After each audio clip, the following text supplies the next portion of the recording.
Hypertension is one of the most prevalent chronic diseases in the world. So what does it mean when someone has hypertension? With hypertension, the patient consistently keeps suffering from a mean higher blood pressure as compared to the normal range. In other words, it means that the pressure of the blood in the arteries tends to remain higher than what it should be. When measured by a blood pressure monitor, the optimal normal blood pressure measurement is considered to be 120/80 mmHg. And the normal upper range of blood pressure is believed to be 135/90 mmHg. When a person shows blood pressure measurements that are higher than the normal upper range, then the person is said to have high blood pressure or hypertension. High blood pressure can prove to be lethal, as it can affect normal heart functioning. It also can cause brain damage and can hamper normal kidney functions. Data suggests shortened life expectancy in patients if proper treatment and management is not applied. Many different factors can contribute to the occurrence of the disease.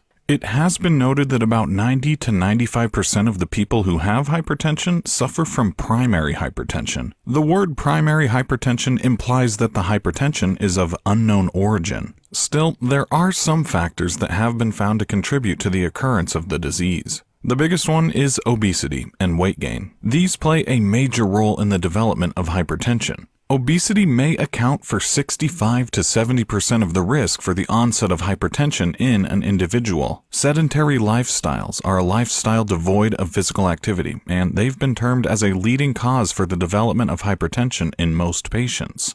Junk food and high sodium intake is also a culprit. We are naturally adapted for the intake of 2.5 grams of salt per day, and usually the same amount of salt has to be excreted from the body. Hypertension can develop as a consequence of the body not being able to excrete sodium from its system properly. Most junk foods contain high quantities of sodium, which leads to increased sodium load in the body. Therefore, junk food should be avoided. Some other factors are diabetes, aging, emotional stress, and low potassium intake. These all also contribute to increasing the probability of developing hypertension. Now that we've learned a little bit about hypertension, here are 3 ways you can manage it. First, a non-pharmacological approach does not involve medication. It mostly pertains to having an active lifestyle. The aim of such an active lifestyle is to promote weight loss in patients by increasing their physical activity. It also involves diet control and stress management. Reduced salt, alcohol, and tobacco consumption, and increased potassium and fiber intake are prescribed in this approach.